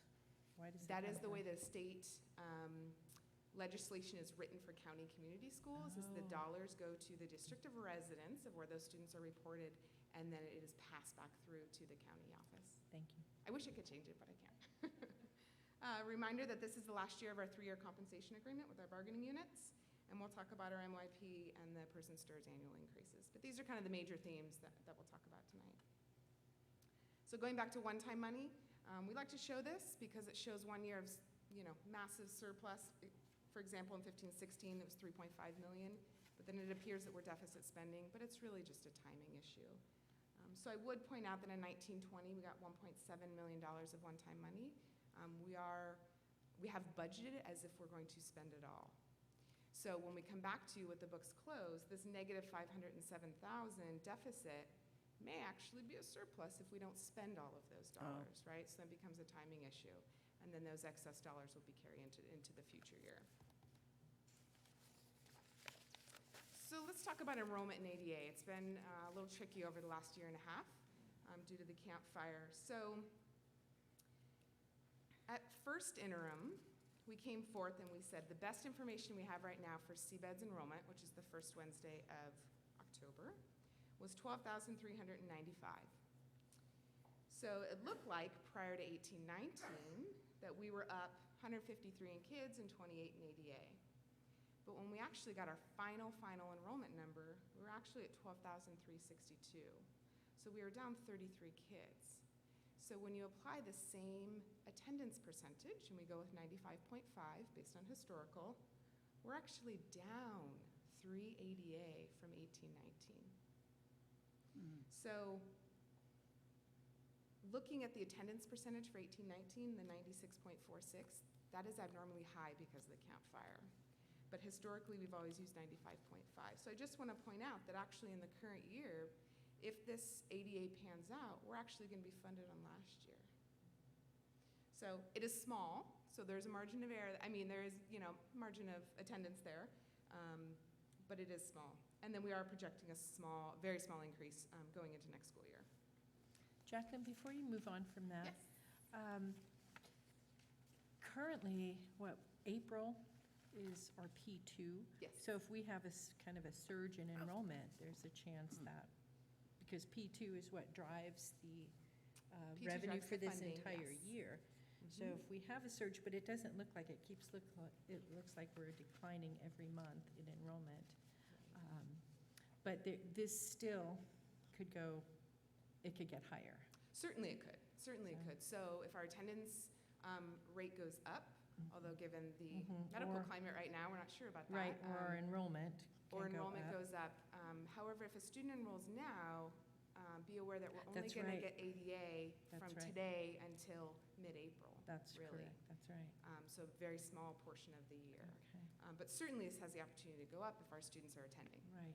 But again, to just recap, if our enrollment or our ADA is lower, we can get still funded for last year's. Yeah, we're always, as a district, we're allowed the greater of last year Correct, yeah. or this year. That's one of the differences with the charter world, Correct. too. The charters are not able to do that. Okay, thank you for clarifying for me. Well, I think that's a great question, though. So the state, recognizing that well, we already know San Francisco alone, that there will be districts that will literally shut down because of their fear of exposure. So I'm just kind of curious about the economic waves of that, because funding on last year is good if that happens. But if it happens to a bunch of places, it's an interesting pull financially, perhaps more than the state was anticipating, since. Well, that's just a common thing. Any year they can be That's funded. I know, but my year to point year. is that the state is likely to face a great many other financial hits off of this virus, like people not visiting, people not traveling. So it's just one of those things, I think, to watch if the state starts having discussions about changing the rules. Right. And I will say there are more districts in the state of California that are declining, that are increasing. So in some ways, they've already kind of budgeted that in when they look at the budget as a whole.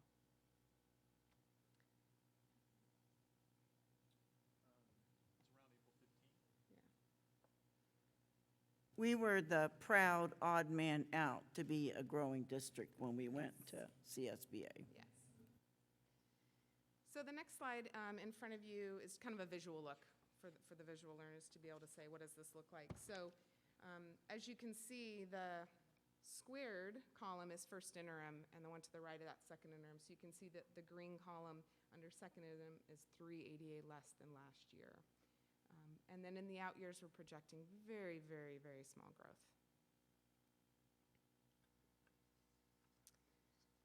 So some of the major assumptions as we drafted the budget here for second interim, our LCFF revenue was increased by COLA. That's no change from first interim, the 3.26%. Again, our funded ADA is actually going to be down by 3. And it now includes this pass-through ADA that I spoke about earlier regarding the county community school. Our unduplicated percentage is 49.41. We're pushing that 50% mark, so that's really good for funding. We also have the one-time money in there, both revenue, yes.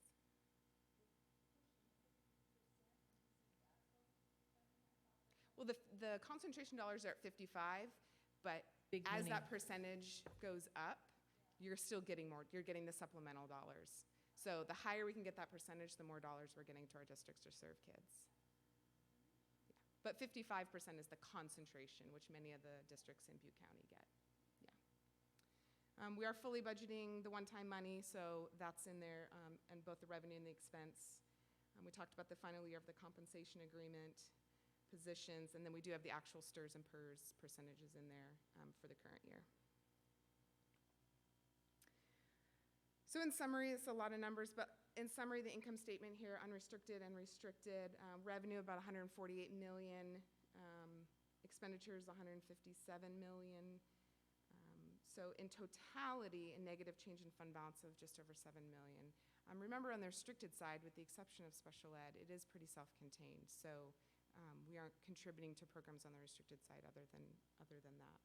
So really the focus is looking at the unrestricted side with a change in fund balance of $3.6 million. So in a pie chart, here's what that looks like in totality. So the pie chart is our entire budget, restricted and unrestricted. So if you look at that, our salary and benefits are about 84% of the total. But again, if you look at the unrestricted salaries and benefits with the special ed contribution, we're pushing 90%. So that's something we'll want to watch going forward to make sure that we're not getting that percentage too high. And then I will break down these last couple numbers here and then turn it over to Kevin. So there's some big numbers on the income statement that say contribution and transfers. It's just one line. So let's break that down. So contributions to our restricted programs are $21 million. 17.5 of that is going to our special ed program.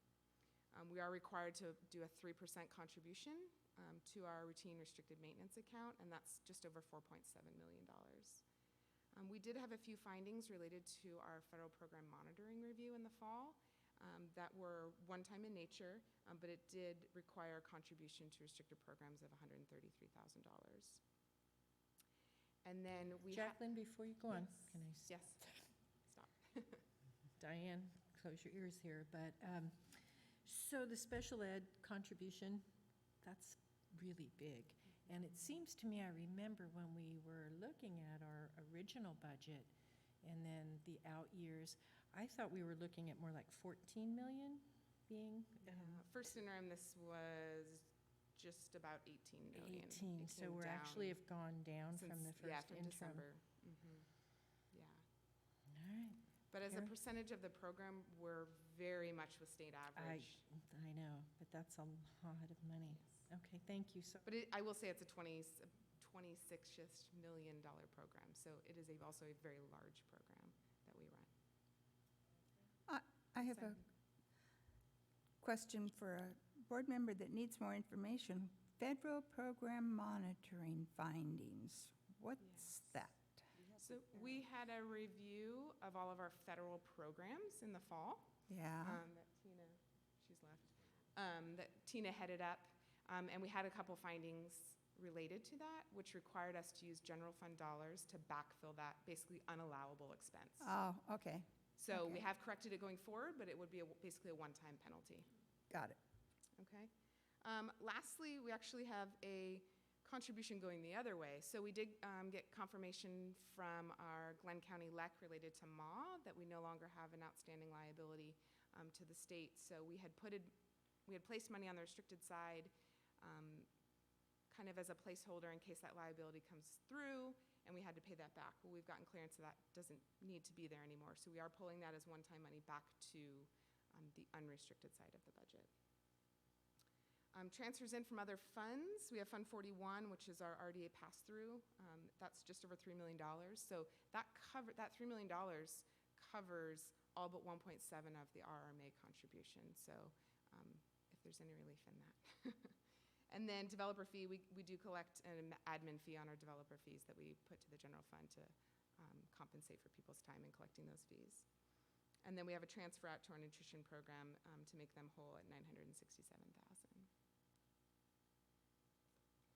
All right, I'm going to hand it over to Kevin to talk about the comparative.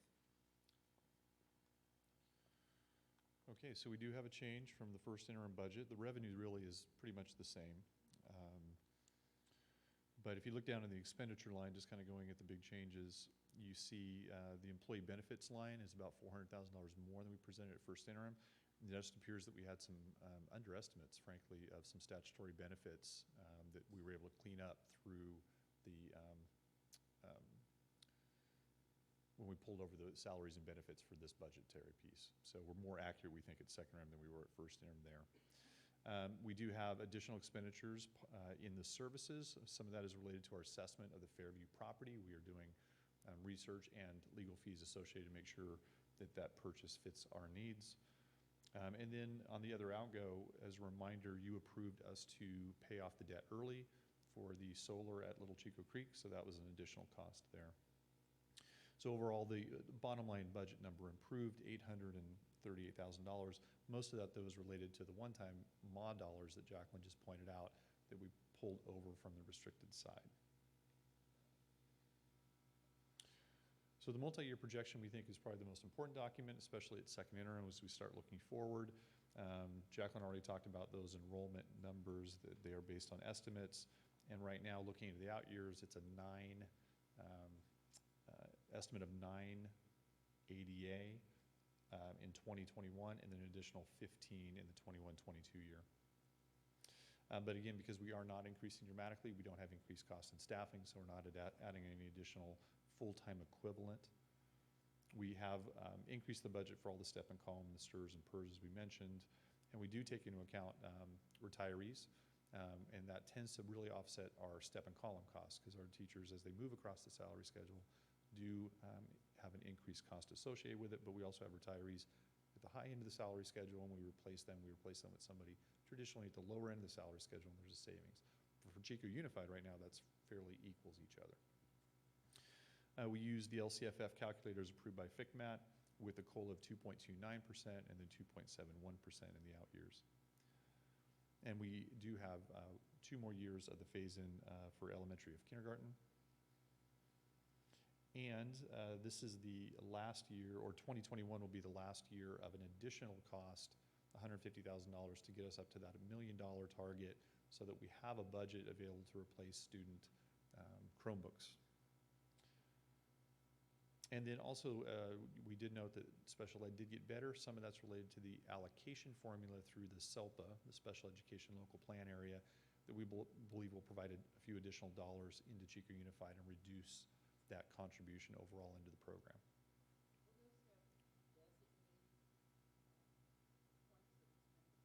No, it just actually brings in more revenue that's been assigned through the AB 602 model, but also associated in the future is that the governor has stated that he wants a new funding formula for special ed. So when we look into the out years, there's a potential that that could help us substantially, and we'll talk about that as well. Here's the multi-year look, just summary view. And if I was in your position, I would see this negative change of $3.6 million, and that would concern me. But as a reminder, we have very healthy reserves at $23 million. So even with that ending fund balance of 19.5, we're able to maintain the state reserve requirement at 3%, your board reserve at 2%, the $18-19 that were designated at 1.7, and then just the carryover dollars that we've assigned to make sure we account for those. The non-spendable reserves are the dollars that we have for stores, cash, and a couple of the journal entries at the end of the year that we have to account for. Yes? 3.6, I'm sorry. 3.6 is the negative change in fund balance. Yep. Yep. And if you look at that net increase or decrease, we're projecting at 3.6 and then 3.5, and then it does go down to 1.3. And across all years, we're still able to maintain all those reserve requirements, and even out into the 2021 year, we would still have $4.3 million that is unassigned at this time.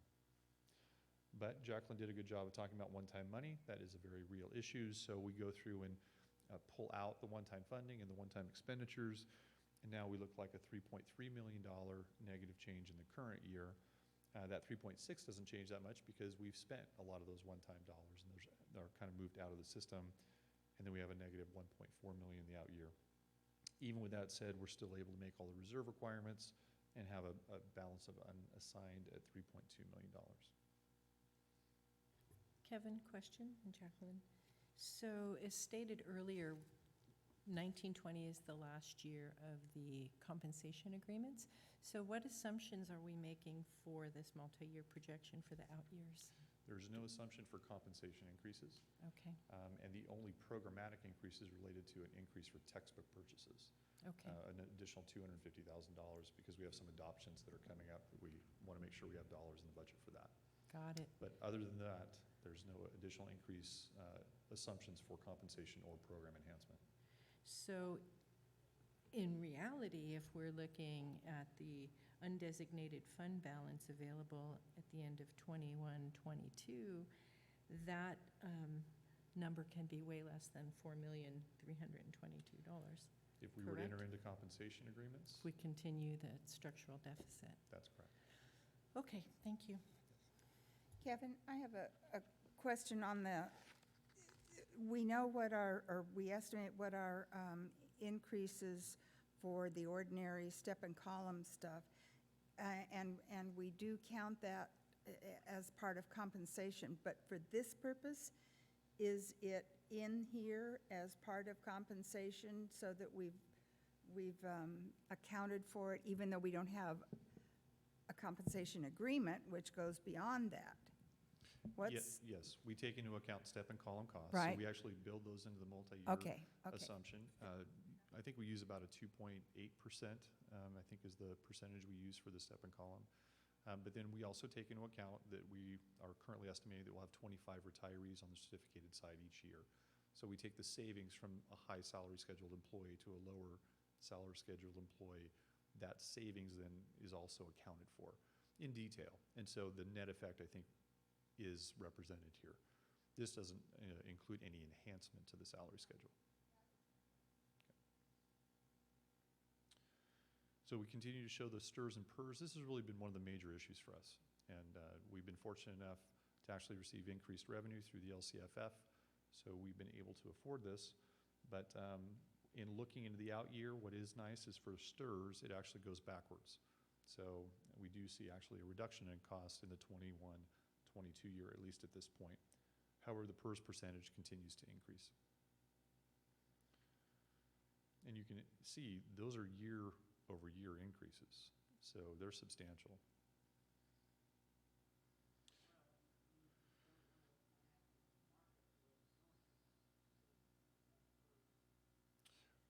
Well, going back to your earlier conversation, my biggest fear related to this coronavirus and everything else is what you're seeing in the marketplace, because the state budget is heavily dependent on earnings in the market.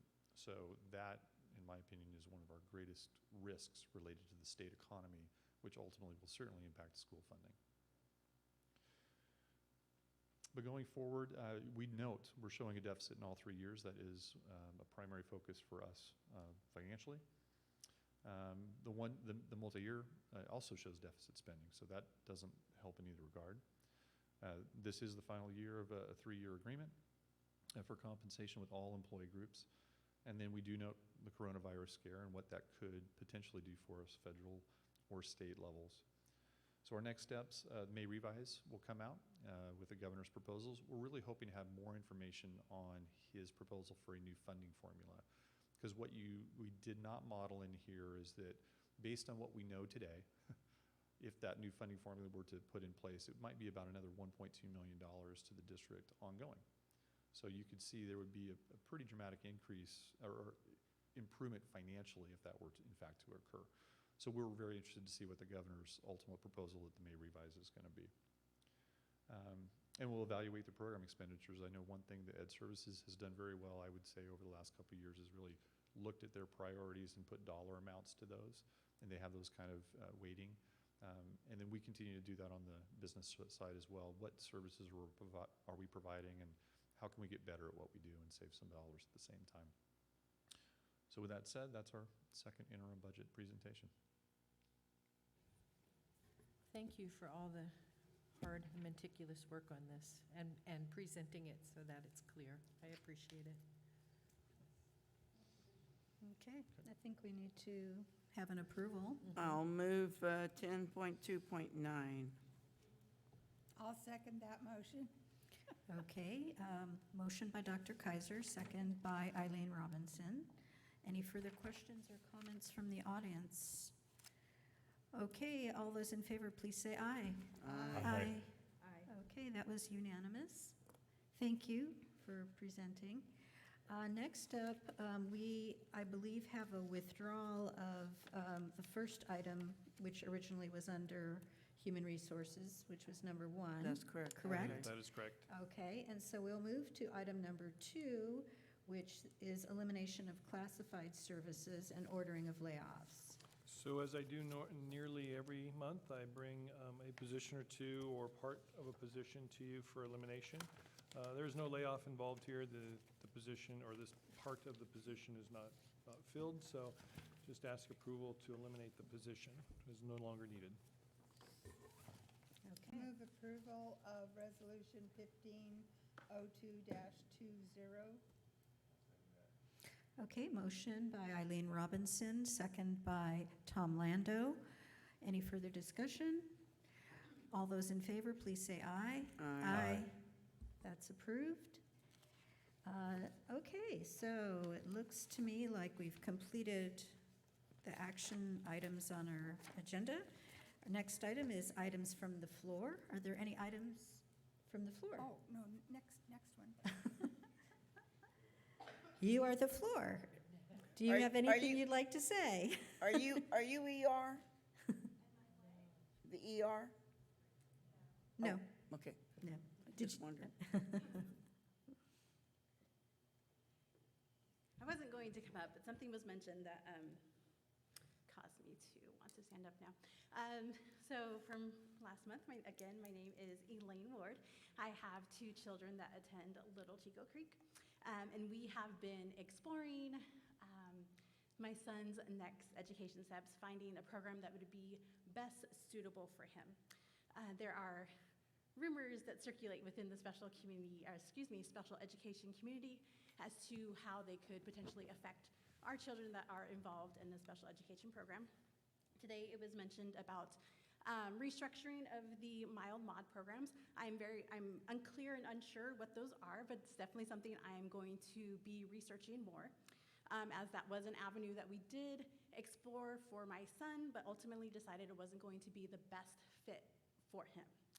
Something that did happen as a result of us exploring different educational programs for him was a request for a district member to come and observe my son, to help us determine what would be best suited for him. Because obviously, as a parent, sometimes I do not see everything, and especially as his special education teachers are considered, they might be missing something as well. It's an IEP team for a reason. The experience with the district member was a little disappointing. She postponed a visit multiple times when she did come out, and it took some almost strong arming from an email from a mom to have her come out and observe my son. When she did come out to observe him, it was for 10 minutes during lunch, which to me does not give a very fair view of my son's strengths and weaknesses. She did accompany us when we went to visit one of the mild mod programs at Neil Dow. At the end of our visit of that program, she let me and my husband know that the program is pretty much the same, the mild mod structure at all different campuses. But in continuing our conversation, I brought up her observation, which I'm very leery of using that word because I do not feel it was a very good observation. She made the comment of, by observing him, he appeared to be a kid without an IEP.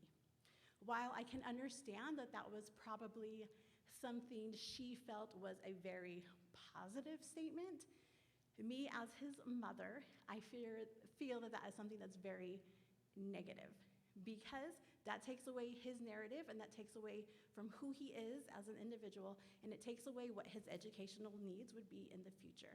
He is a child with an IEP, that individual education plan that is very important for him to have success in his educational program.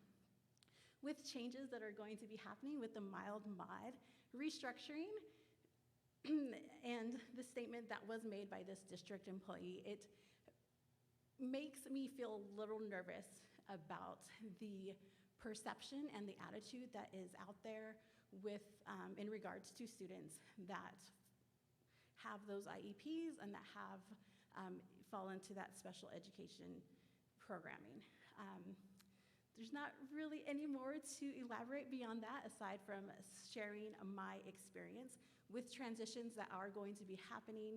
I feel that there still might be an overall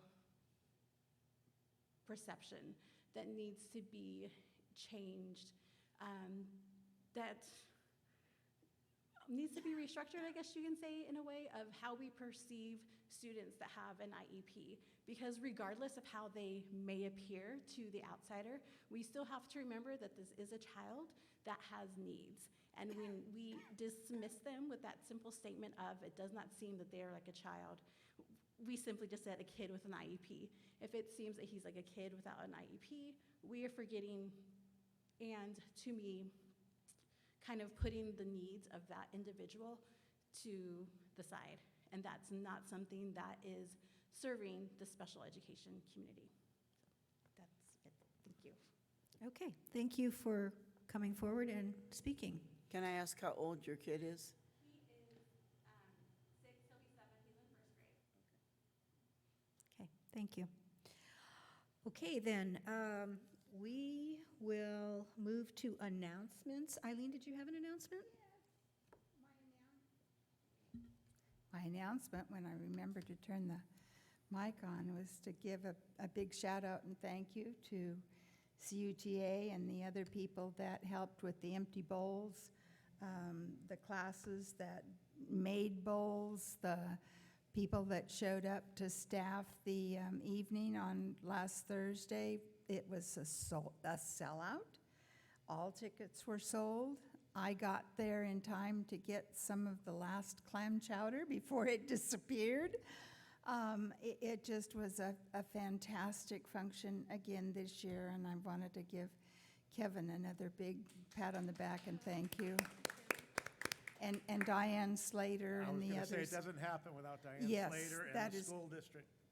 Yes, everyone that was involved. It just is a great contribution. I hate to make Kevin's head fatter because he's my neighbor, but Read Across America was also very positive with lots of fun books and lots of volunteers, and that was really good too. Thank you, Kevin, and all the people that were there, which was quite a crowd. And I do want to thank Kim Hernandez for pinch hitting for Erica Smith. Thank you, Kim. She has been so good, just calm, steady, getting this done. She normally works for Jay, so this is probably easy street. But she will be coming up to get your signature, so don't run off. Okay, if there's no more announcements, I will adjourn the meeting.